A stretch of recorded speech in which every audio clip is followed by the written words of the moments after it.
Leia Healthcare, looking after you always. Proud sponsors of Real Health with Carl Henry.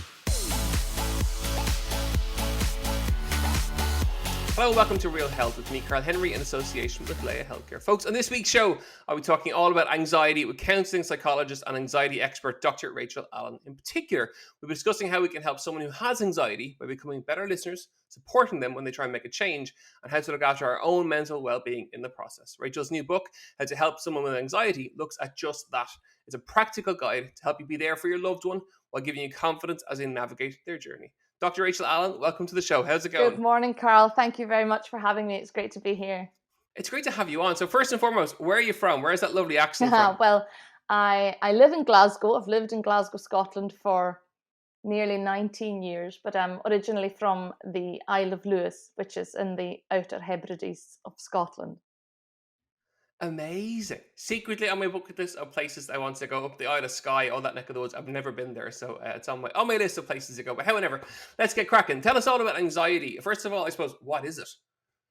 Do you know, anxiety it's a funny thing, because when we talk about anxiety, it tends to come under that guise of mental health. And I think that's a bit of a misnomer sometimes when we talk about anxiety and lots of emotions, because of course, really, anxiety is partly, obviously, a mental response, but it's so much in our bodies. Anxiety has one purpose and one purpose only, and that is to keep us all safe, to protect us, to tune us in to when there might be a threat in our environment or something around us that could compromise our safety and make us need to act fast.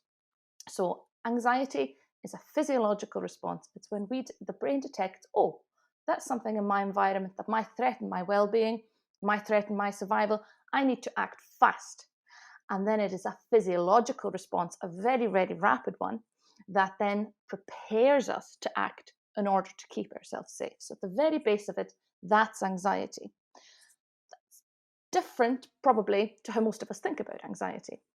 Because, of course, in our day-to-day lives, anxiety, for many of us, for myself, probably for yourself, Carl, for many of the people I work with in my clinical work, can be a really distressing, at times debilitating, relentless experience that can feel like it holds us back. It can feel like it's something we have to deal with. It can feel like it's something we really want to get rid of.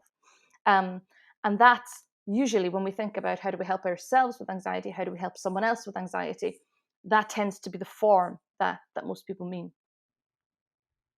And is it fair to say that over the course of the last year and a half that people who may be prone to anxiety, or even people who haven't, have been challenged more than ever before? With a global pandemic, surely we're more anxious than we've ever been. Oh gosh, undoubtedly. I mean, it goes back to what I said, anxiety is about survival. But one of the things that we really like as human beings, or as animals too, one thing that we really like to kind of feel in control and not feel anxious is a sense of predictability, a sense of control. So my goodness, the pandemic has really played to our vulnerabilities in terms of anxiety. You know, if you think about it, on the one hand, we've got the illness itself, which brings up anxiety around, gosh, am I gonna get sick? Am I gonna get seriously ill?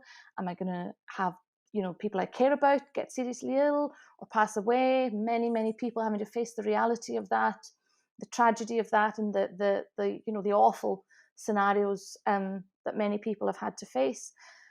In addition to that, we've had all the stuff that's happened around the pandemic, lockdowns, change in employment, massive changes in how we live our lives, distance from our loved ones, and so on.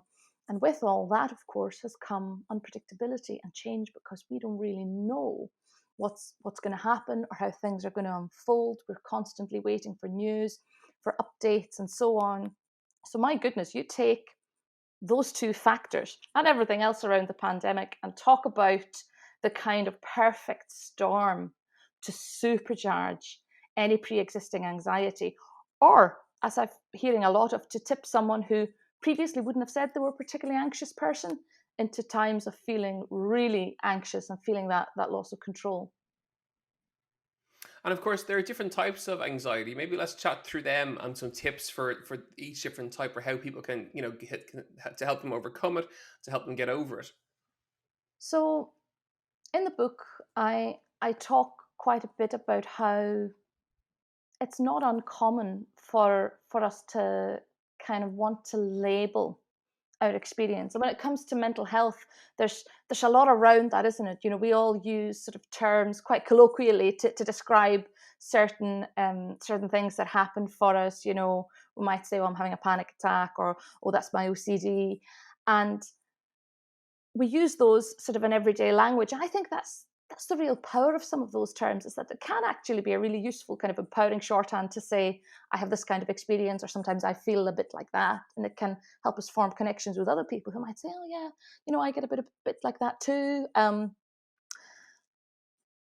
really important thing is, particularly when we're thinking about helping someone with anxieties, that we make sure that if we're going to use terminology to try and summarize someone else's experience, or to try and describe someone else's experience, we've got to make sure that that terminology fits for them. Because what we really don't want to do is say, oh, I think I kind of know what, say for the sake of the argument, I think I kind of know what social anxiety looks like. And I think that you kind of have traits of that. I think you're a bit shy, and I've noticed you get a bit nervous when you speak. So I'm going to say to you, oh, I want to help you with your social anxiety. We really can't do that. But at the same time, if you want to get alongside someone, help someone, empower someone who's struggling, and they say to you, I have, have these kinds of difficulties, or have these kind of experiences. And, for me, that's what I call social anxiety. By all means, the important thing is that the terminology we use is meaningful for us and meaningful for anyone else we're trying to help. Okay, and again, with the world slightly returning to normal, first of all, that social anxiety is something, a very common thing that so many of our listeners will be going through, because we haven't been around people in any setting really for such a long time. So it's quite normal to feel a bit anxious and a bit nervous when going back out into the world to meet people and to socialize. Oh, absolutely. Because I think one of the things that sort of lockdown and social distancing and all that sort of thing that we've been through has made me appreciate, personally, is that in our so-called normal lives, if we're, if we're out and about, we're maybe working in a busy environment, maybe you're seeing family often, or even just used to having, the odd visitor to the house. But our baseline, or our threshold for what's normal, gives us a certain degree of tolerance. You're kind of like, it's kind of no big deal. It's just life and the kind of stuff we do in autopilot. And when the exposure to that kind of stuff, whatever goes on for us in our daily lives, when that reduces vastly, as it has for so many of us, suddenly our tolerance for things that previously were completely everyday sort of occurrences has absolutely plummeted. So now, previously I might have thought, say, for example, I'm someone who, takes a commuter train into a busy city centre. And I've done that, every day for 10 years. And I get on a jam packed train, and I buy my lunch, and I pick up my coffee, and I chat to many colleagues, and I sit in a busy meeting. Now, going back to that, after being at home for a year and a half, our tolerance for that has come down so much that those things that before were just kind of everyday sort of norm now feels like a massive deal. And I'm hearing so many people kind of panicking about that a little bit, or saying, oh God, what does this mean? What's happened to me? And actually, all that's happened is that our tolerance for that kind of stimulation, those kinds of interactions, and the kind of anxiety that might go with it, has completely reduced, because we've not been exposed to it for so long. And as that tolerance builds back up, so is it literally that easing yourself back into that social environment, and over the course of time, a couple of weeks, months, that it just becomes normal again, and we readjust automatically? Easing yourself back in, that's the name of the game, Carl. Because if we try, and or if we expect ourselves, if we place that expectation on ourselves, well, I need to be back, living my life as I did before. I need to be doing all that without anxiety. we're probably setting ourselves up to have a really difficult experience, because actually tolerance, as we all know, in any domain of learning or health and anything else, is something that we build gradually. So easing back in is the name of the game, doing a little bit more. So our tolerance builds a bit, we get a bit more confident, so we're able to do a little bit more. So then tolerance builds again, able to feel a bit more confident, and we do a bit more. So bit by bit, building on it just gradually, so that eventually things that feel really overwhelming just now, or things that feel like, gosh, I don't know how I'm ever going to cope with that again, we will get there again. But gradual and building bit by bit is the name of the game. And another element of the world that is, I'm sure, is making people anxious is that bigger picture. The COVID-19, the pandemic, the numbers. Certainly here in Ireland, every evening we get the numbers at about 6 o'clock, and people go. It just throws people. If they're, we're experiencing a surge currently, it tends to throw people. Are there any tips or tools to reduce that? Presumably, I know one that we read all the time is about controlling your controllables and focusing on things that you can actually make a difference to and that you can control. Does that work for people? And are there any other tips that we can help people with? It's interesting you mentioned that, controlling the controllables. That's huge. Right back at the very beginning of the pandemic, it feels like a lifetime ago now. I was kind of, it was at that time, sort of February, March 2020, when we were all starting to realize, oh gosh, something big is happening here, and all our lives really might change because of this. And I was sort of starting to think, I was starting to see for myself and recognize in myself and those close to me that anxiety was building. And I was thinking, oh, is there something I can contribute? Is there and some tiny, minuscule thing that I can do that might give a bit of relief or a bit of support somewhere? So I recorded this video, put it out on social media, and it was about that very thing, about how to get through this, focusing on what we can control is a massive, massive part of just keeping ourselves on that level, because it's so easy to engage with all the what ifs and all the bits that we don't know and all the fear and so much noise around us and get completely caught up in that. And of course, when we engage with that, going back to what I was saying about the physiology of anxiety, our bodies are having this fear response all the time.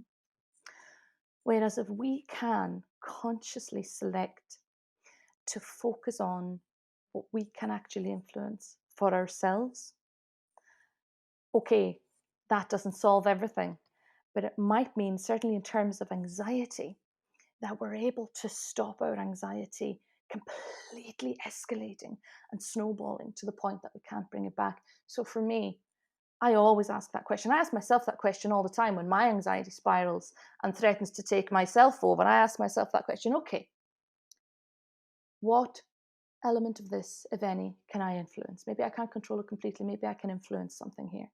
So say I'm worried about, say that I'm worried, for example, about COVID numbers. You were giving that example. Okay, if that's something that is really a cause of concern for someone, there is an extent to which we have to accept the limitations of what we can control in that, but also the extent to which we can say, okay, maybe there's something for me. If that's really distressing for me, where's my personal responsibility? What can I control? And also, potentially, do I need to think about the extent to which I expose myself to all that news, all that information, all that noise? And that'll be different for each of us. Where's that balance between being informed, taking responsibility, but at the same time, knowing where our cutoff is for what's workable for us, so that we're informed, but we're not consumed, and our anxiety not spiraling and keeping us in that physiological loop all of the time, because that's not a good place to be. Okay, fantastic. Folks, you're listening to Real Health with me, Carl Henry, in association with Leia Healthcare. We're delighted to join with Dr. Rachel Allan, chatting all things anxiety today. So, if you want to help someone with anxiety, presumably one of the key things is learning more about it and understanding more about it. And that's a really key foundation to help anyone who is suffering from it. Absolutely. You know, I think for any of us, when someone close to us is suffering, the most natural response, I mean, we've all been there, of course, when someone close to us is upset or distressed, we just want to make it go away. We just want to make them feel better. And one of the things that can happen, particularly with anxiety, is that sometimes when we're in that helping role, and let's say it's my partner or grown-up child, and you're thinking, gosh, I just want to help. And I can see how certain things make anxiety worse for them. Well, with the best will in the world, you might try and reduce their anxiety by reducing their exposure to the things that cause anxiety. It makes sense, and it comes from a really good place. But sometimes that's not always helpful. When you really want to empower someone to overcome anxiety, to live better with anxiety, sometimes that's not the best approach. So, one of the really important steps to supporting someone to live better with anxiety is to get a little bit of an understanding of, sure, what anxiety is, where it comes from, but also what keeps it going. And often, one thing that really does keep anxiety going is the stuff we do to try and not feel anxious. So let's say that I'm afraid of dogs, right? And let's say that my husband wants me to feel better about that. So, he might say, with the best will in the world, well, we won't go to that park because there's loads of dog walkers there at this time of day. So we'll go, we'll just stay home, or we'll go here instead. That's a bit of a crude example, but you know what I mean? That we're kind of driven by that desire to just take the anxiety away. And that's not always the best way. There's a lot about that in the book, about how we can gently, and it does have to be really gentle, really empathic, but gently support a loved one to build that tolerance to the thing that's fearful for them. And of course, listening is a huge tool as well. And I put my hand up as potentially not the best listener in the world. I'm a fixer. I try to fix everything, but and sometimes listening is a much better thing to do than trying to fix everything instantly. With someone who is suffering from anxiety. So how can we be better listeners? It's the most natural thing in the world to fix, isn't it? Because it's what we're, it's such an essential skill in day-to-day life, that the number of little things we fix in a day. If my lace opens, I'm just gonna tie it back up. We just fix things all the time.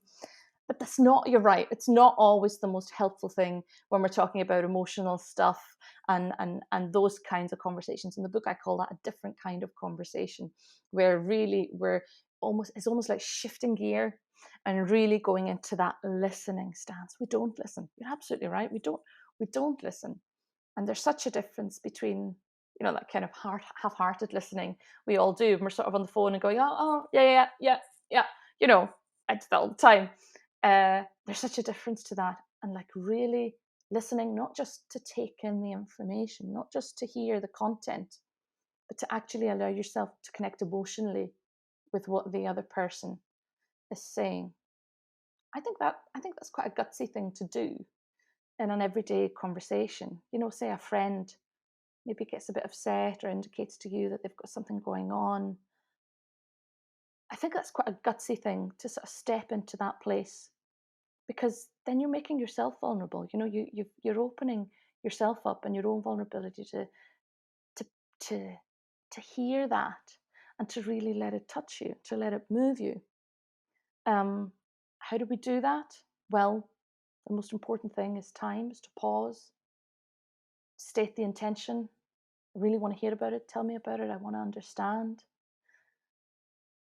But resisting that urge to make it better initially is really important, because when any of us takes the risk of really sharing what's going on for us, when we're in a vulnerable place, that's a risky thing to do, even if it's with someone close to us. It's a big amount of trust involved. And I'm sure maybe you can think of times this has happened in your own life where you've done that. You've shared something really sensitive or painful, and the other person, in a real well-meaning way, has kind of told you to, cheer up or buckle up and get on with it, kind of thing. And we do it because we're trying to help.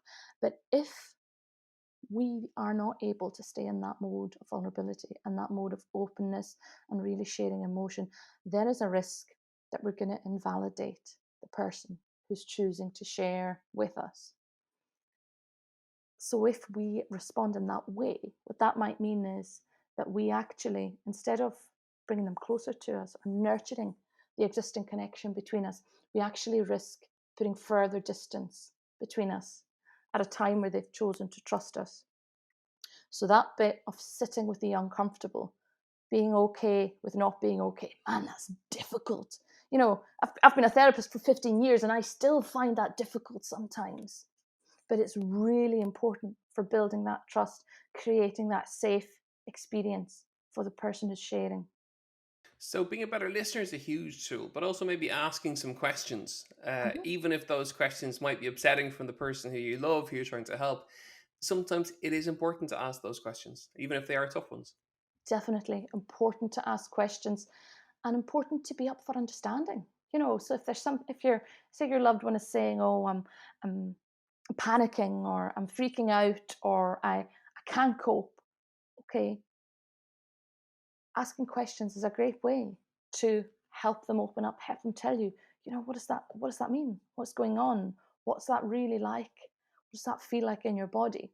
These open exploratory questions are great because they again help move that conversation to a deeper level and really strengthen that space between you where the sharing can happen.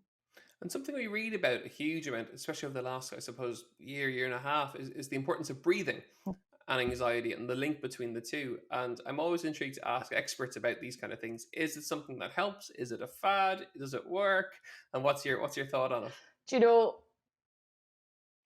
as a psychologist, I'm always almost a little bit not embarrassed, but a little bit self conscious when I'm working with someone with anxiety because there's this sort of cliche, just breathe, just breathe, do deep breathing, breathe into a paper bag, all that kind of thing that you see on sitcoms and stuff. And I'm always kind of conscious that someone's going to say to me, really? Is that the best you've got? Truthfully, yes. Yes, it is. It's the best thing we've got. If you cast your mind back to what I was saying about the physiology of anxiety and how when we detect that threat in our environment, our physiology, bang, right away, sets off a whole series of responses that we know as anxiety. So the heart beating fast, the shortness of breath, the sweating, all that stuff that goes with anxiety. That is related to the change that happens in our breathing when we detect a threat in the environment. So, by regulating our breathing, what we're actually doing is offsetting that physical threat response. So, if you think of the threat response as being like the fire alarm of the body, so little part of the brain's like the smoke detector that sets off the fire alarm when threat is detected. And then all those physiological experiences that I was talking about there happen. And the fire alarm is going off in the body.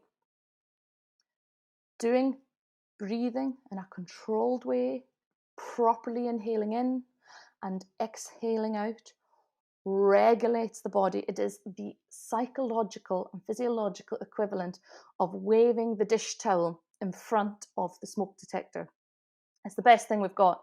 So, personally, it's always what I go to, and it's always what I tell and encourage my clients and those close to me to use. Of course, we've got other things, but breathing is the best we've got. And for anyone listening in who either has anxiety or has a loved one with anxiety and thinks that, look, they may have tried some of the things we've talked about, obviously going to a professional is the next port of call or the next thing to do. They might be a little bit scared of maybe taking that step. Can you reassure them or maybe give them some tips around that it isn't as scary as people perceive it to be, and that it is, incredibly beneficial to have a professional work with you or work with someone who has anxiety in your life? I think it's understandable, isn't it, that sort of thinking about approaching a professional, a lot of us battle with, gosh, what does that mean about me? What does that mean about how much I'm struggling? Does that mean I'm really unwell? Does that mean I'm going to get a label or diagnosis? But actually, there is a whole range of professionals out there and a whole range of different things on offer. Depending on where you are, health services will have different different things available, and you can engage at different levels. So if speaking, one-to-one with a professional might feel a little bit too much or too overwhelming. There's good stuff out there, self-help, or the opportunity to, as we're all doing sort of virtually now, to join in to do a bit of learning about anxiety without actually having to sit and disclose your own difficulties, at least at first. But at the end of the day, I think we get into that sort of thing that we all do, of making a distinction between the professionals and those who need to seek help. The sort of the helper and the helpee, if you like. But it's important to remember we all seek help somewhere. So yes, I'm the therapist, I'm the clinician for some people. But I'm also someone who has sought help myself and probably will again at different points. So there isn't that black and white separation. And I think sometimes it's really important to kind of remind others of that when they're thinking about seeking help, that actually the person you're going to see is human and is someone who, has their own life and their own difficulties. And yes, they'll be qualified and they might be in a good position to really help you. But at the end of the day, it's another human being who knows suffering as well. Dr. Rachel Allan, I've really enjoyed getting to know you today and get to chat to you. All the tips for our listeners are absolutely invaluable. If they want to follow you on social media, where can they find you? Instagram at Rachel Allan Consultancy. That's kind of my main social media home. I'm on Facebook as well, Dr. Rachel M. Allan, and Twitter, Dr. Rachel M. Allan, but Instagram is where you want to find me. Remind us again the name of the book and when it's out. How to Help Someone with Anxiety. It's a practical handbook and it is out on the 5th of August and it's available to pre-order now. Amazing. Dr. Rachel Allan, thank you so much for joining us today. Folks, that's it for another episode of Real Health with me, Carl Henry, in association with Leia Healthcare. We are back next week for more Real Health. If you liked what you heard, don't forget to rate and review. And we'll see you next week for more Real Health. Slán go fóill. Leia Healthcare, looking after you always. Proud sponsors of Real Health with Carl Henry.